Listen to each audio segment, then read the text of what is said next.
안녕하세요. 책 읽는 문학관 여원입니다. 오늘은 따뜻한 신작 에세이 한 편 소개해드리려고 합니다. 박현 작가의 에세이 나이가 들어도 엄마는 예쁜 애입니다. 이 책에는 태어난 순간부터 유년기를 거쳐 30이 넘은 지금까지 엄마와 있었던 작가의 지극히 개인적인 이야기들이 담겨 있는데요. 하지만 개인적인 이야기라고 해서 꼭 개인만의 이야기라는 뜻은 아니겠죠. 엄마와 자식 간에 웃고 울며 때로는 마음 뭉클해지는 순간들은 여느 가정에서나 크게 다르지 않은 방식으로 비슷하게 재현될 것입니다. 엄마의 마음을 헤아려 보자면 정신없이 자식을 키우며 어떻게 흘러간지도 모를 세월이 야속할 때도 있을 것인데요. 하지만 그렇게 켜켜이 쌓인 우리의 순간들은 자식에게도 가장 소중한 추억으로 자리하게 되지요. 그러니 이 책에 쓰인 이야기들은 우리 자식들이 엄마에게 수줍게 건네는 고백이자 당신의 지난 노고를 우리 자식들도 모두 기억하고 있다는 헌사입니다. 나이가 들어도 엄마는 예쁜 애. 잠시 들어보실까요? 구독과 좋아요는 사랑입니다.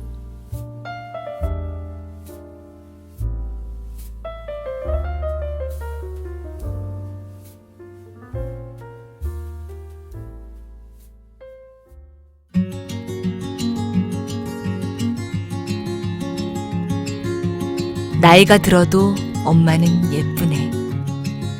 언젠가 당신의 아이가 건넬 이야기들. 박현 에세이. 발행 일요일 오후.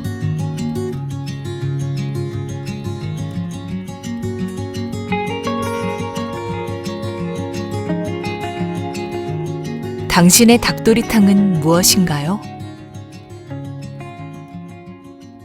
우리 엄마는 닭도리탕의 달인이다. 아, 잠깐. 이야기에 앞서 닭도리탕이라는 이름이 거슬릴지도 모르겠다. 짚어보자면 그 정확한 명칭이 닭볶음탕인지 닭찜인지 혹은 일본어 토리를 차용해서 닭도리탕인지 이것도 아니면 생닭을 도려내어 끓인 음식이라 닭도리탕인지 사실 잘 모르겠다.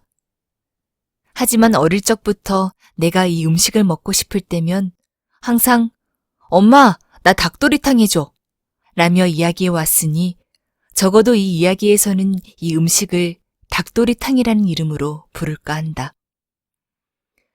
보통 닭도리탕은 탕이라 하기엔 모자라고 조림이라 하기엔 넉넉한 고추장 베이스의 국물을 기본으로 한다. 이 국물에 호탕하게 토막낸 닭덩이들과 넉넉히 얹은 고춧가루를 센 불에 한번 바싹 끓이고서는 중간불로 온도를 유지하며 먹는다. 이 스타일의 닭도리탕을 굳이 국물의 양으로 분류해보자면 찌개에 가까운 음식이라 할 수 있겠다. 하지만 달인이라는 호칭이 아깝지 않은 엄마의 닭도리탕은 여느 곳에서 먹는 것과 조리법이 꽤 다르다. 우리 엄마의 그것은 분류하자면 그래, 볶음이라 부르는 게 맞겠다. 이 닭도리탕은 시장에서 산 신선한 닭에 매실액과 고추장, 고춧가루와 다진 마늘 등을 섞은 진한 양념을 얻는다. 감자와 당근, 양파는 덤이다. 그러고는 중간불에서 볶음에 가깝게 졸여내어 양념이 닭의 속살에도 잘 배인 그 조리법에 따르자면 닭볶음이라 부르는 쪽이 맞을 법한 닭도리탕이 완성되는 것이다. 어릴 적부터 엄마의 닭도리탕을 먹고 자란 나에게는 이보다 입에 맞는 닭도리탕을 찾기가 쉽지 않다. 조금 더 편하게 말하자면 나는 이보다 맛있는 닭도리탕을 먹어본 적이 없다. 그러니 집 내려갈 때면 꼭 한 끼는 이 닭도리탕으로 식사하곤 한다.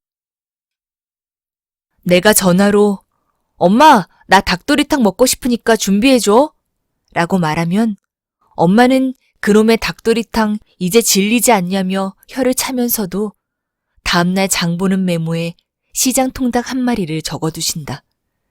그러니 닭도리탕 해달라는 말은 엄마와 내게 귀향의 신호이기도 한 셈이다. 어느 날 별 생각 없이 휴대폰 앨범을 둘러보다가 일전에 집에 내려가서 먹은 닭도리탕 사진을 봤다. 맵싸하니 붉은 양념에 윤기가 흐르는 닭도리탕을 보며 맛있겠다, 먹고 싶다 하며 사진을 넘기려는 차였다. 그런데 좌우로 사람들 사진 사이에 덩그러니 놓인 닭도리탕 사진을 보며 뜬금없는 생각이 차올랐다. 처음에는 엄마 닭도리탕을 이렇게나 가끔밖에 못 먹네. 좀 더 자주 먹으면 좋겠다. 그러고 곧이어 그러기 쉽지 않다는 현실감과 함께 시간이 흐르면 고향에 내려간들 이 닭도리탕을 먹지 못할 때가 오겠구나라는 생각이, 여기서 한 걸음 나아가 아예 고향에 내려갈 일이 없어질지도 모르겠구나 하는 그런 생각이. 고등학생 무렵부터 집을 떠나 기숙사 생활을 시작했다. 처음 집을 떠났을 때는 집이 그렇게도 그리워서 한 달이 멀다 하고 집에 내려갔다. 하지만 타지 생활에 차츰 익숙해지자 집을 내려가는 횟수도 점차 줄게 되었다. 타지 생활을 시작하고 농담으로도 짧다 할 수 없는 시간이 지나버린 지금은 한 해의 명절을 포함해 서너 번이나 집에 내려갈까 싶다. 아마 이 횟수는 앞으로 더 줄 일만 남았고 늘어날 일은 없지 않을까? 가끔 집에 내려가 침대에서 잠들기 전에 창밖의 풍광을 바라보노라면 이제는 이 집이 별장처럼 느껴지곤 한다. 집이 집처럼 느껴지지 않는 묘한 감정이 차근히 살펴보자면 당연한 일인 것이다. 그러니까 이 생소한 감정을 느끼는 만큼이나 엄마와 얼굴을 마주할 시간 역시 점차 줄어든다는 뜻일 것이고, 무엇보다 이제 엄마와 나 사이에 보낸 시간보다 보낼 시간이 더 짧을지도 모르겠다는 그런 뜻일지도 모르겠다. 세상에 어떤 이야기에든 제목이 있다. 이야기 전체를 표상하거나 함축하는 제목이. 엄마와 나의 시간에 제목을 붙여본다면 어떤 제목이 좋을까? 태어난 순간부터 지금까지 가장 오래도록 가장 많은 이야기를 나누기도 한 엄마와 나 사이에는 켜켜이 쌓인 시간이 녹아 둘만 이해할 수 있는 몇몇 이야기가 있다.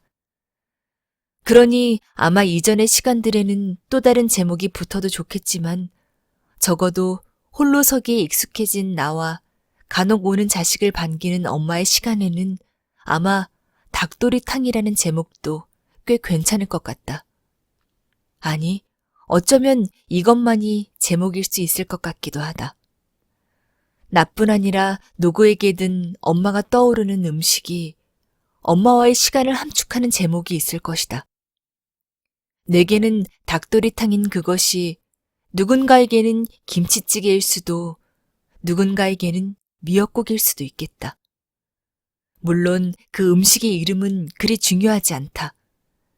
대신 정말 중요한 건 그 시간을 소중히 다듬는 일이지 싶다.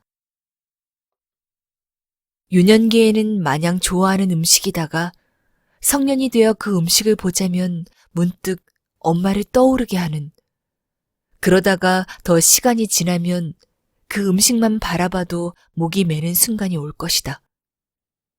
같은 이름이 돼 다시는 맛볼 수 없는 엄마의 음식, 엄마와의 시간이 떠올라서. 그러니 다행히 아직은 오지 않은 그 시간을 소중히 다듬는 수밖에 없겠다. 시간이 지나면 나는 그저 닭도리탕을 보기만 해도 슬퍼지는 순간이 반드시 올 텐데, 그런 순간이 오기까지는 그래도 아직 시간이 꽤 남아있을 것이다. 그러니 나는 그동안 우리 엄마의 닭도리탕을 더 많이 먹어야지. 엄마와 조금이라도 더 많은 시간을 보내야지. 엄마에게 조금 더 잘해야지. 목이 메고 슬퍼도 함께 보낸 시간이 부족하지 않았나 조금이라도 덜 후회하도록, 오랜 시간이 지나고 뒤를 돌아봐도 그렇게 생각할 수 있도록.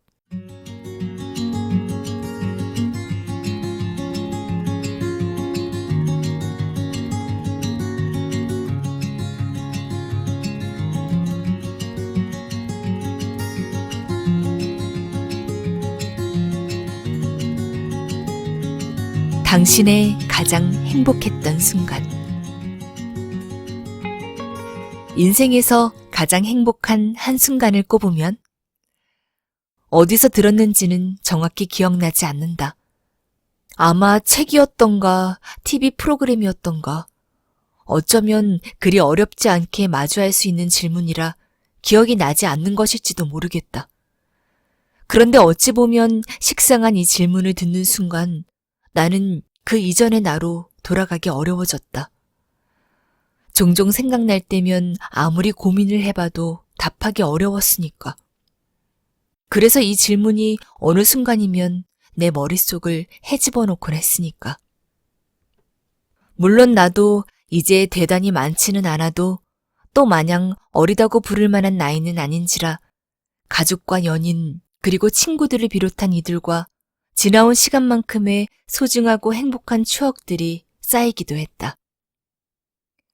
그 중에서 유달리 즐거웠던 순간도 적지 않고 남달리 행복했던 몇몇 순간들도 떠오른다. 하나 이 많은 순간 중에서 정확하게 한 장면만 꼽아야 한다면 역시 쉽지 않은 것 같다. 굳이 핑계를 대보자면 하나하나 모두 소중한 순간들이니까 정도로 둘러댈 수는 있겠다. 지금보다 긴 시간이 흘러 나도 결혼해 아이를 낳고 그 아이가 아장아장 걸을 즈음이 되어 함께 길거리를 걷는 순간이 오면 이 질문에 답을 할 수 있게 될까? 남부러울 것 하나 없는 선명한 행복의 순간이 내 인생의 어느 한 지점에 새겨지게 될까? 엄마가 종종 말씀하시고 나는 그 한순간처럼. 내가 쉬이 답하지 못하는 이 질문을 엄마에게 건네봤더니 엄마는 평소에 보기 어려운 확신에 찬 표정으로 말했다. 분명하고도 확실하게 가장 행복한 순간이 있었다고.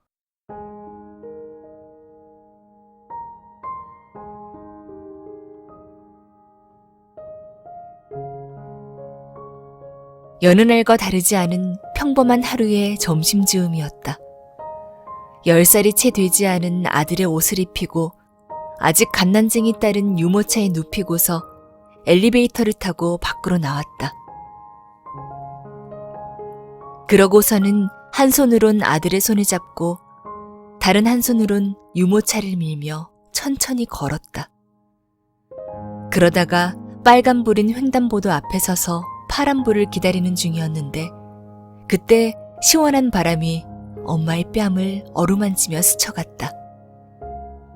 그러니까 한 손에는 아들의 손을 다른 한 손에는 딸의 유모차를 잡은 그때 따사로운 볕과 시원한 바람이 함께한 그 순간 엄마는 세상에 어느 하나 부러울 것 없는 행복을 느꼈다. 이 순간은 너무도 선명하여 오랜 시간이 지난 지금도 어제 일처럼 떠올릴 수 있다고 그렇다고 종종 말씀하시곤 한다. 사실 지금의 나로서는 온전히 이해하기 힘든 이야기였다. 그래도 행복의 순간이란 되게 평온한 일상에서 스치듯 지나간다는 건 알아서 막연하게나마 그 행복의 감촉이 전해지기는 했다. 물론 직접 들은 나도 이처럼 어렴풋이나마 느끼는 그 순간을 이렇게 글로 온전히 전하기는 역시 쉽지 않지만 내 부족한 전달력에도 하나 기대하는 바는 있다. 아이를 낳고 길러본 부모님의 입장이라면 아마 나보다 이 이야기에서 공감할 지점이 많으리라는 분명한 기대가. 그 작고 앙증맞은 아이의 보드라운 손을 잡고서 함께 길거리를 걸어본 그런 부모님이라면 분명히. 이로부터 20년을 훌쩍 넘는 시간이 지나 얼마 전 대학생이던 동생의 졸업식이 있었다. 사정이 있어 부득이하게 아버지는 올라올 수 없었고 엄마만 올라오게 되었다. KTX를 타고서 서울역으로 오시기는 했는데 서울 지리는커녕 혼자서는 복잡한 서울 지하철에서부터 헤맬 게 분명해 내가 모시러 가기로 했다. 그리하여 엄마가 기차에서 내리는 순간부터 마중하고 동생이 학교로 이동해 함께 점심을 먹고 커피도 한잔했다. 연차를 썼음에도 평일 출근 날보다 바쁜 하루였지만 카페에서 차가운 아메리카노를 마시니 마음이 조금 차분해졌다. 동생네 학교는 안 그래도 캠퍼스가 예쁘기로는 손에 꼽을 만한 학교라 함께 거닐기 좋았다. 내가 엄마의 오른편에, 동생이 엄마의 왼편에 서서 천천히 걸었다. 이런저런 이야기도 나누고 두런두런 사진도 찍으면서 별달리 한 것도 없는데 시간은 빠르게 흘렀다. 어느 정도 일정을 함께 소화한 뒤 동생은 졸업식의 여흥을 즐기러 떠났고 나는 엄마를 모셔다 드릴 예정이었다. 물론 그 전에 서울 구경도 함께 하고서. 삼청동에 팥죽을 아주 잘하는 가게가 있다. 팥죽과 함께 수정과도 잘하는 가게라 내부의 생강향이 그윽하다. 이 그윽한 생강향 덕에 가게에 발을 들이는 순간부터 기분이 좋아진다. 팥죽의 맛과 향도 이 생강향에 못지않다. 잘 쓴 팥죽에다가 커다란 찹쌀떡 한 덩이와 푹 쪄낸 밤을 올리고 은행과 잣으로 모양을 낸다. 살짝 뿌려진 계피가루가 팥의 향에 모자라지 않는 풍미를 더한다. 엄마와 함께 팥죽을 먹으며 죽이 좀 비싼 것 같아도 손이 정말 많이 가는 음식이라느니 금방 배가 꺼지는 게 양이 적어서가 아니라 소화가 잘 되어서라느니 엄마가 끓인 호박죽보다 낫네 못하네 하는 시답지 않은 이야기를 하다가 엄마가 문득 말했다. 오늘 하루 정말 행복한 하루였다고. 일전에 말한 그날이 생각날 만큼이나. 엄마를 서울역에 기차까지 모셔다 드리고 배웅까지 마치고서 집으로 향하는 지하철에 몸을 실으며 생각했다. 어쩌면 엄마가 20여 년 전 그날 심어둔 가장 소중한 행복의 씨앗이 오늘 아름답게 꽃 피운 게 아닌가 하고. 생각해보면 그날과 모든 게 반대로였다. 아직 채 40도 되지 않던 젊은 엄마는 어느덧 60줄을 바라보는 나이가 되었다. 이에 반해 유모차에서 새근거리던 동생은 오늘로 어엿한 사회인이 되었고 엄마 손을 잡고서 한 발자국씩 길을 따라 걷던 내가 이제는 엄마 앞에 서서 넓은 서울바닥을 휘젓고 있었다. 그래도 분명한 건 그렇게나 즐거운 날에 나와 내 동생이 엄마의 옆에 서 있었다는 것이겠다. 이리저리 찍은 졸업식 날 사진을 보면 남자인 나와 작지 않은 키에 힐까지 신은 동생 사이에서 엄마가 가장 작아 보인다. 그래도 이 사진을 보며 괜히 부쩍 커버린 우리라든지 엄마 얼굴의 주름 따위는 생각하지 않기로 했다. 괜히 서글퍼지는 생각 따위는 하지 않겠다는 말이다. 대신 나는 이런 세월의 흐름을 두고 행복이 시간을 머금으며 여물어가는 과정이라고 생각하기로 그러기로 마음먹었다. 이날 찍은 사진을 보자면 엄마와 나와 동생은 우리는 정말이지 활짝 웃고 있으니까. 그걸로 충분하니까.